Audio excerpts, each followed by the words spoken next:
You know how the age-old saying goes, another week, another Sonic game. But in this case, we got another Sonic video, but not on a game, instead on DLC. Yeah, so if you can't tell by the title, we're talking about Sonic Frontiers New Final Horizon, not New Horizon, this isn't Animal Crossing. We're talking about Sonic Frontiers Final Horizon.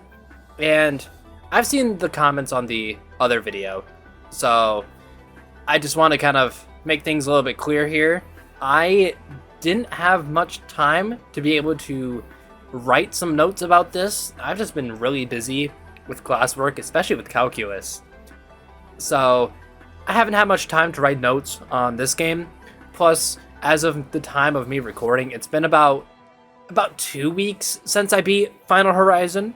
So this one might be especially a bit more unstructured as last time, but I will say going forward, it should be more structured. It should be more consistent with what I talk about, because my next video, which is going to be on Sonic Adventure 2, spoiler alert, I actually have a note sheet written down for it. So we're still going to stick to the unscripted format, but hopefully going forward, it will be a bit more organized. Anyways, let's stop talking about that. Let's get into Sonic Frontiers Final Horizon, alright? So, if you don't remember from last time, when I talked about Sonic Frontiers, the base game, long story short, I fairly enjoyed the game, but one of my biggest gripes with it was the cyberspace levels, which are not going to be important when we talk about them, or when we talk about the game today, and the final boss. So the final boss in Base Frontiers, for me anyways, because I beat the game on normal and not hard, it was a kind of like quick time event where I had to push a couple buttons and that was the boss.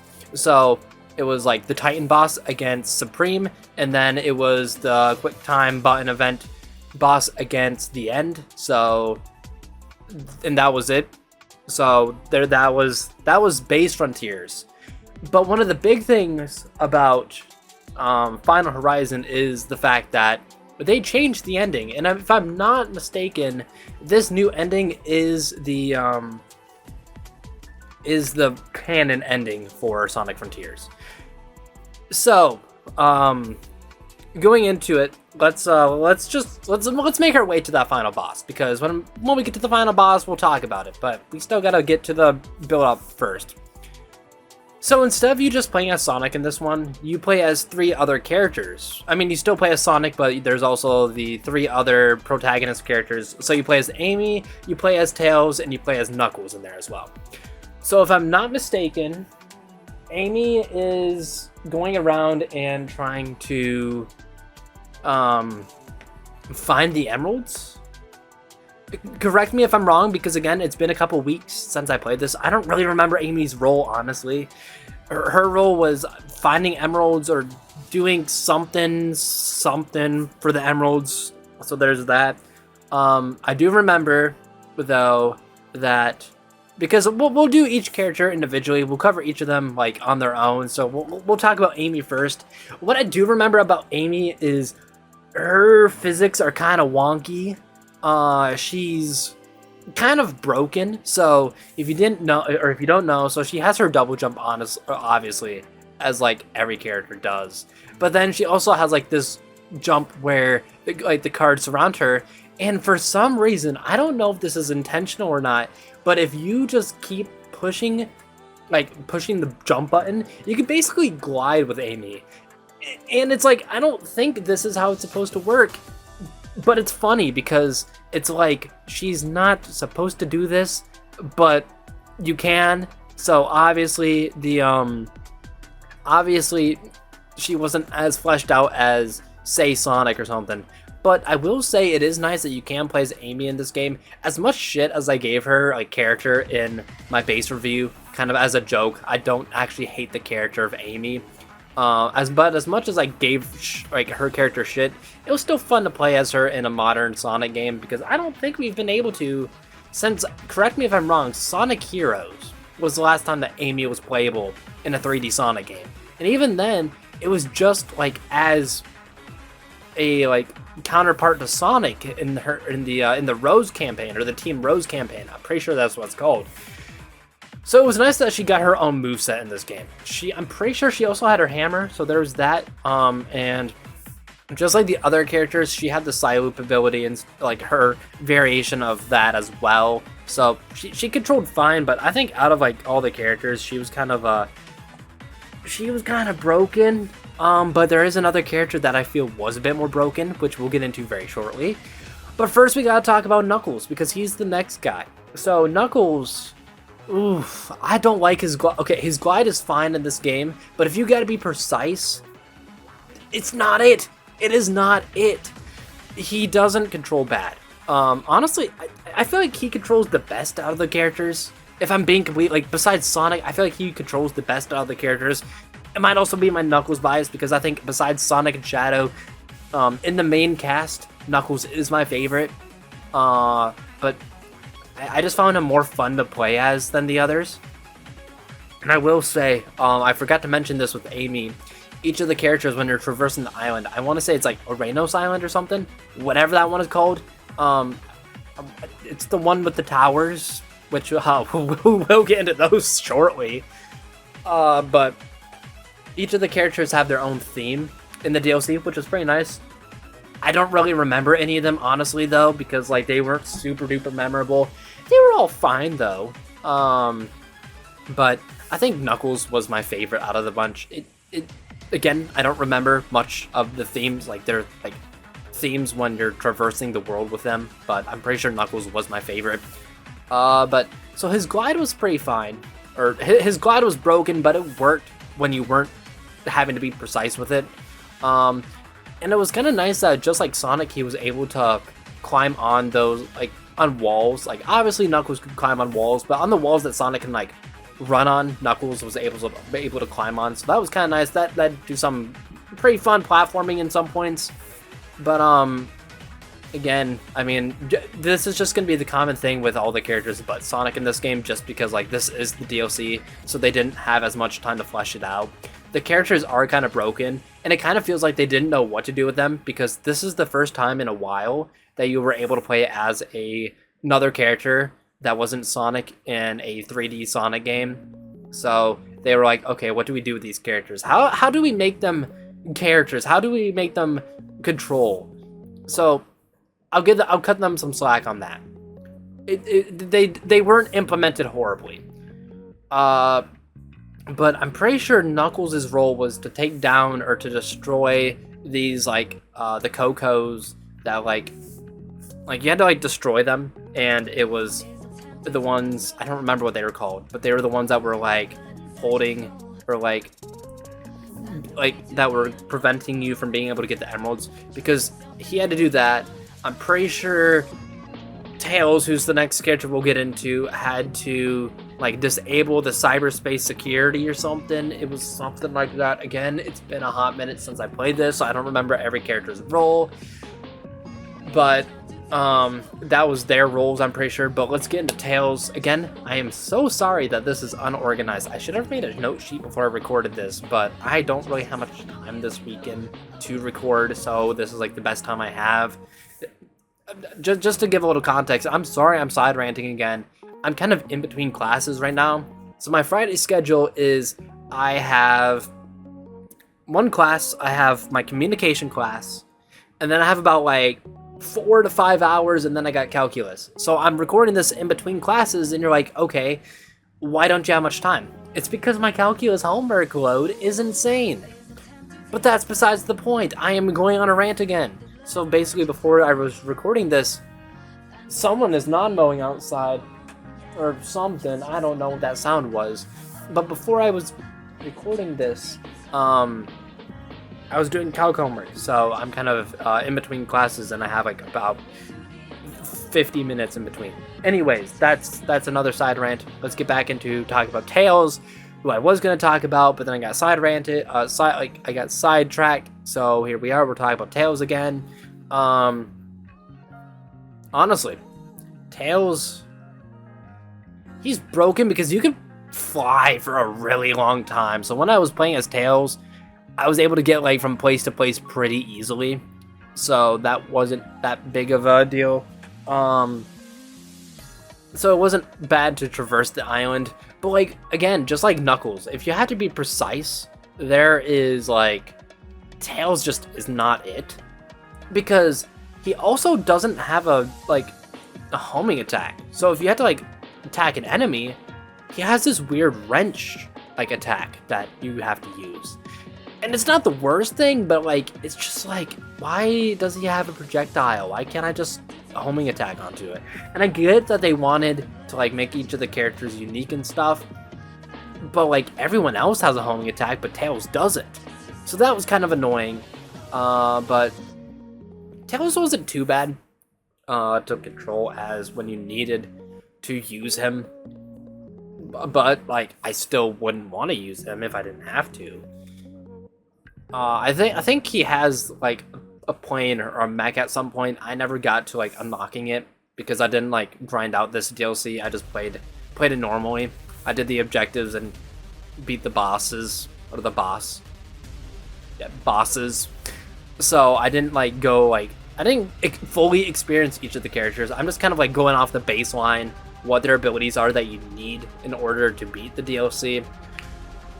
So again, they weren't bad. Oh, I remember what you had to do as Amy. You had to collect Coco. And of course, when you needed the Coco, they weren't there. But when you don't need them, they're everywhere. So I hated Amy because of that. That's all I gotta say on like how in terms of the characters. So there's that with the characters. So I guess we get to move on to like Sonic and like the towers, because it's that's about it. There's the trials, the towers, the final boss. Sonic controls normal.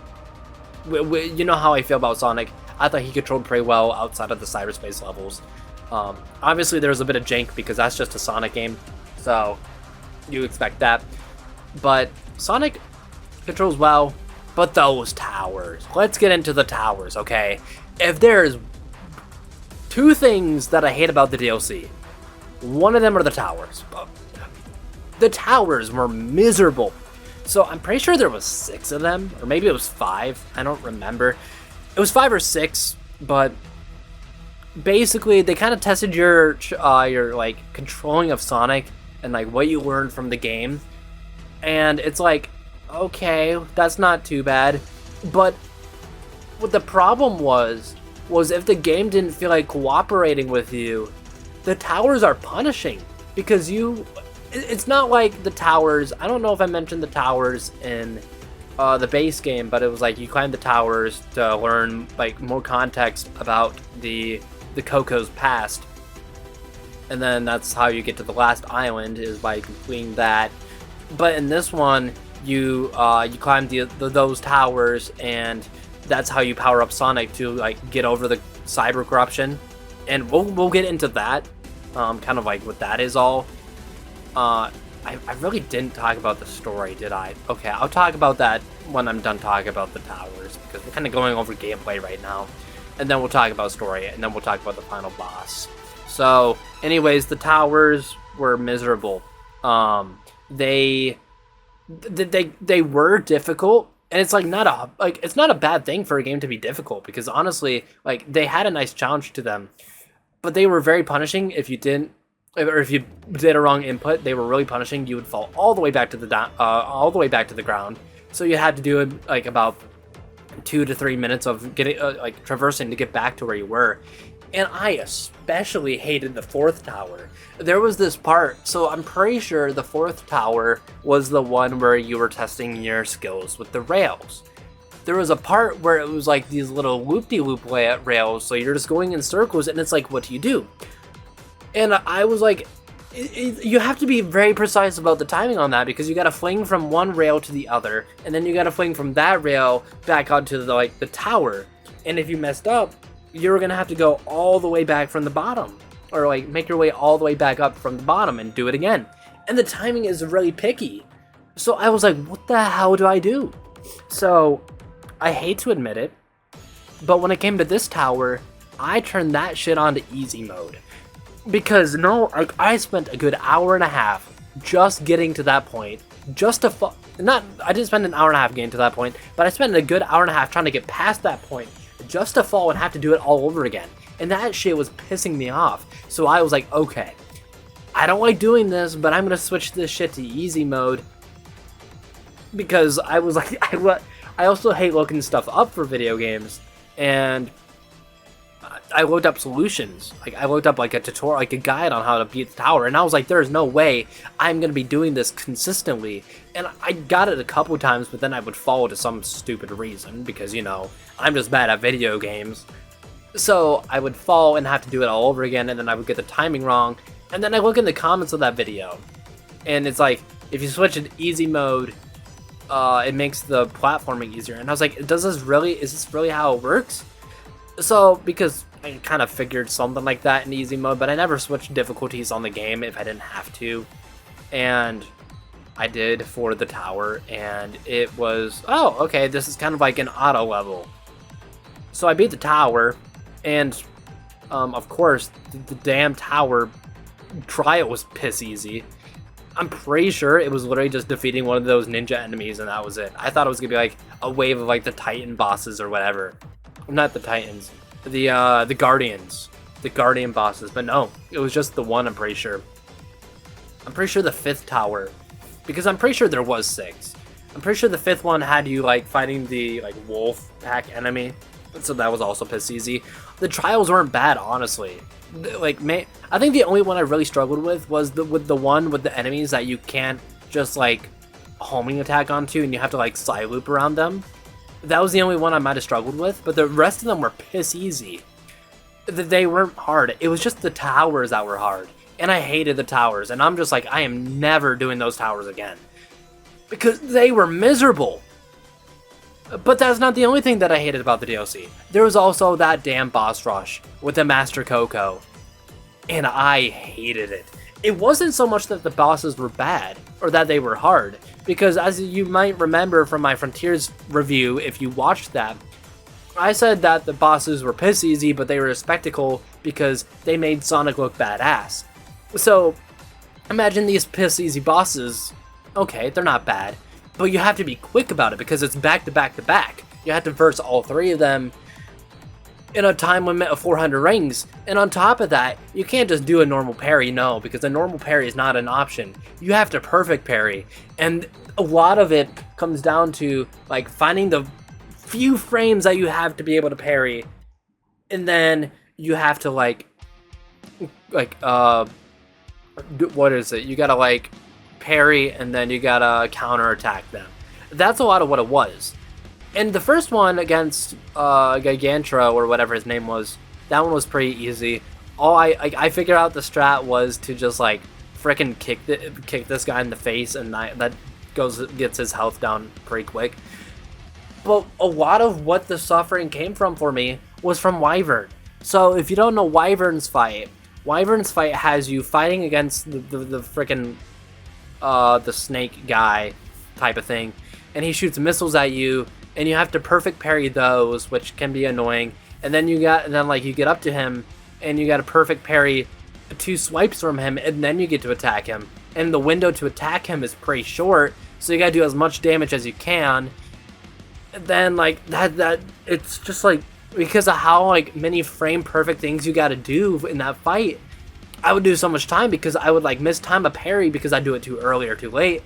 And then you gotta go through the animation of him like you flying beside him, and then he finally flies forward, and that wasted good like 10 to 15 rings, because during those animations you don't just lose, or you don't just, you know, it's not just a cutscene, you're losing out on time, because again, you have a set time limit to do this all.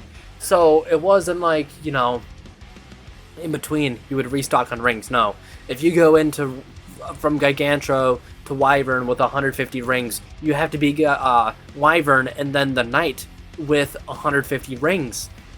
So on top of just the stress of that, you also gotta do everything frame perfect, and I've said that already, but Wyvern was the bane of my existence during this entire boss rush. So it was miserable. I probably spent a good like 3 to 4 hours, and this is me doing this on normal mode, by the way. My heart goes out to anyone that did this on extreme or on hard mode, because this shit was just painful. And even then, it was like, it was rough. It was rough. I hated the boss rush. I know I've already said this, but the boss rush was probably the bane of my existence. And I kid you not, the night after I beat the boss rush, I think Break Through It All was in my nightmares because of how many times I got to Wyvern and would die. Break Through It All, great song, but it was in my nightmares, and I saw Wyvern's face, and I would never look at Wyvern or Break Through It All again the same way. So all of that pain, all of that suffering. Let's give you some context before we get into the final boss. So the final boss is obviously kind of like it's going to be the end, but how you get to it is different. So Sonic is going around to learn how to master his cyber corruption and turn it into like power to use against the boss. In the meantime, you have his friends going around to collect the Chaos Emeralds from him, and then Eggman also gets the last one or something like that. So that's kind of the main story with it. His friends get the Chaos Emeralds and stuff. So pretty generic. And then you get into the final fight. You have Sonic going super, obviously. And at first you're like, okay, this is just the main boss against Supreme. You know, Supreme wasn't a bad boss, but it's like, is this really what it is going to be? So you beat Supreme, and then the fucking end comes in out of nowhere and is like, I'm gonna fucking kill you. And so Supreme becomes the end. And it's like, okay, so it's just a phase 2 of the Supreme fight.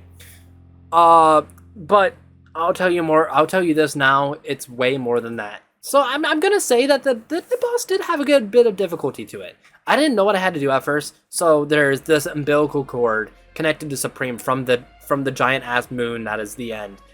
And you're just like, okay, how do I damage him? So you go into that phase, and it's like you can't avoid the attacks because you can't parry them. So then after like a couple of hits, Sonic gets his cyber corruption, but he uses that and he powers up. So Sonic's able to perfect parry now. And when I saw that, I was like, shit, I'm gonna have to perfect parry a lot. And you do got a perfect parry, but it's not as bad as in the boss rush, honestly. I will admit that, because like, it's a little bit, I want to say it's a bit more generous with the timing of stuff when you perfect parry this boss. So that was nice. So Sonic's more powerful though. And you beat the boss. So what you have to do is you gotta unplug it from the umbilical cord. And when that's gone, you can damage the boss. And then when he's down, you gotta side loop around his gun. And then I'm pretty sure the gun, then you give it to Eggman, who connects it to some sort of device. But in that, like, the boss kind of goes into phase 3, and that's when shit gets crazy, because it's like you got to take down the boss again like you did last time. But then it does this giant ass ball attack, and Sonic is like, okay. So it takes the Chaos Emeralds from you for a bit, and it drains your ring count, because during this boss, it's kind of like the boss rush, where you have like your set amount of rings, and that's what you get. You don't get to you don't replenish rings in between phases. So you got a decently strict time limit, but it wasn't too bad. And then you lose your rings. You get down to 99. So it's a matter of like beating against the time. So I remember on my successful run of this boss, I was down to the 99 rings, because the time before I think I had 2 less of rings, because I didn't go into the boss with my full ring count. So I didn't have enough rings for it, so I die from that attack. But the second time around, I survive it, I go super again, and then it was like really close. So it wasn't close in terms of ring count, but it could have. It was more so I was really close to the boss getting its umbilical cord again, and then it replenishing all of its health, because I just had that feeling. It was like, okay, I gotta beat the shit out of him as fast as I can. And when I was on my last few attacks, I was like, shit, he's gonna heal. I'm gonna have to get rid of the umbilical cord. but it didn't. So there was that. And then I'm pretty sure it goes to the cutscene where you use the cannon or the gun that you use or that you gave to Eggman. Sonic goes in it. And then it comes like with all this cyberspace power and stuff. And then Sonic just becomes fucking like, oh my god, he becomes like a god. So it's like a mixture of his super form and his like cyber form. And you have to see this for yourself. Like, words cannot describe it. But that shit was so badass. And Sonic becomes this. And he just fucking like, he's like the strongest he's ever been. And honestly, they totally could have used Hypersonic from Sonic 3. And that would have been perfect. Like, Hypersonic mixed with Corrupt Sonic. That would have been amazing. But unfortunately, it was just Supersonic mixed with it. But it was still badass. And he goes and he just destroys the fuck out of Supreme in the end. And I can't recall exactly what the cutscene was, because again, it's been 2 weeks since I played this, but it was just amazing. I was in awe of this shit. And keep in mind, this entire time you got I'm here playing from the base game when you're fighting against Supreme. Once you get into the end fight, it's I'm here revisited, and that shit was crazy. Like, you have to listen to that if you haven't yet. It really gets you into the mood and the hype of the final boss. I thought that was like honestly one of the best final bosses of any Sonic game, or a 3D Sonic game. Again, I haven't played I haven't played through the entirety of a lot of 3D Sonic games, but like honestly, that final boss is probably one of my favorite final bosses actually of any game, because it was just so satisfying to beat it, and it just made Sonic is badass. But this tells you that Sonic is like a Dragon Ball character. This bitch is powerful. And that was like what I really liked. So there was that. And obviously the ending is kind of the same as it was before, where it's just like, well guys, that was fun. Are we ready for new adventures? And everyone goes their separate ways and they all go home. But except for this time, what's her name? Shit. Sage isn't dead. She doesn't have to get recreated by Eggman. She survives because like it's Sonic that takes care of the end, and it's not her. So everyone survives and lives happily ever after.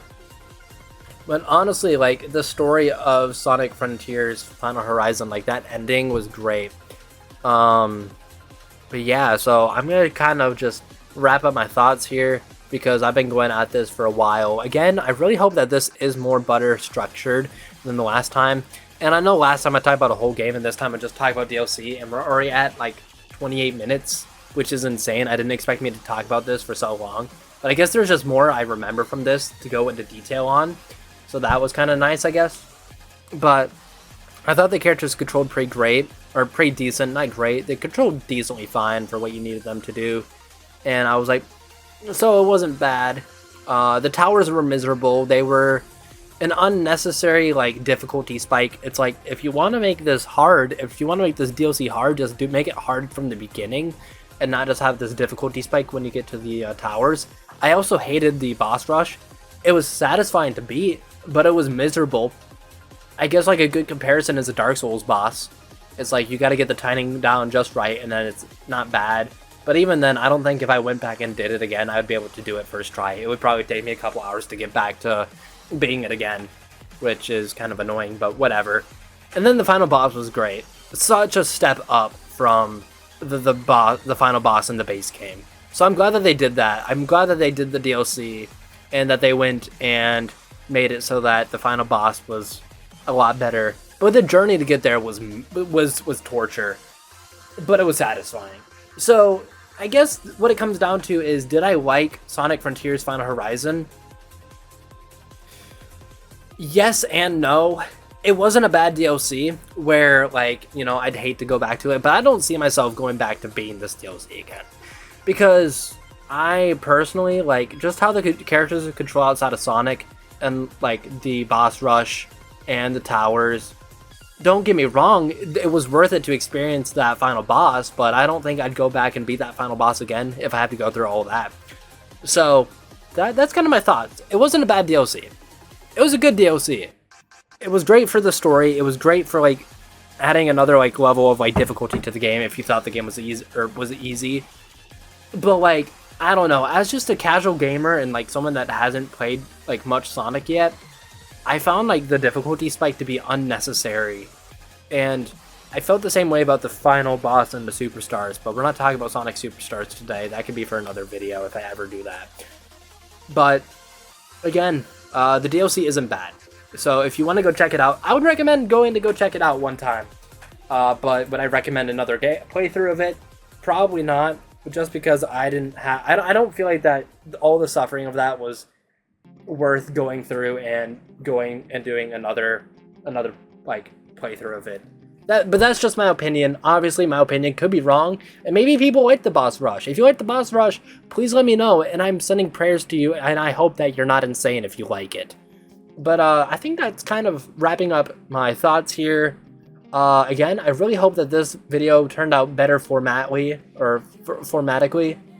than the last Sonic Frontiers review, because again, I didn't have a note sheet for this one, so I'm kind of going off of like memories of like 2 weeks ago. So there might have been a couple things I got wrong. There might have been a couple things that I might have missed. So if there are anything I missed or got wrong, please let me know in the comments. Please give me your feedback as well, because obviously the next one will be probably like a more like into the new getting more into the format, because again, I have like the I have the notes sheet for Sonic Adventure 2 written out, so I know what I want to talk about and stuff. But it's like that'll be like kind of like determines like what I can actually improve on going forward. So I guess don't take this as like the new like continuation of the format and like improving it. Take this as kind of like a part 2 of the last format where I didn't have any like notes or scripts or anything, and it's just me talking into a microphone unorganized for a good half an hour. But that is it for this one. If you haven't checked out the Sonic Frontiers review, I would recommend checking that out if you want to listen to my thoughts on that, if you did enjoy this one. And if you did watch this all the way through, I appreciate it. It means a lot. And honestly, thank you everyone that watched the last Sonic Frontiers review, because there was a lot of like really good comments. I wasn't expecting that, because I'm not gonna diss on the Sonic fan base, but over on Twitter, the Sonic fan base is like considered like one of the most toxic ones. So I guess seeing it from another perspective and seeing it from the YouTube side, it really got me like, huh, this wasn't what I was expecting. I was expecting like I guess more like clowning on me because I wasn't good at the game or something. But honestly, a lot of the comments were really nice, and there was like a couple comments that were like giving me good recommendations for games and stuff, and I want to say I appreciate that. So if you want to see more by this or like this video, make sure you subscribe to the channel. And I will say I do have some more scripted format videos. That's like my Mario Kart videos that I've done. That'll be like the main source of video, like kind of like the main videos, while these are like more side videos but also main videos. Like kind of when I feel like writing scripts and stuff, that's going to be like format, and then this unscripted stuff is like if I play a game and I feel like talking about it, that's going to be what this is. But I'm going to let you guys go now, because I've been ranting at this end part for a good bit now. So I'm going to let you guys go. Again, thank you so much for watching. I'm the biggest nub on YouTube, Christendo, signing off.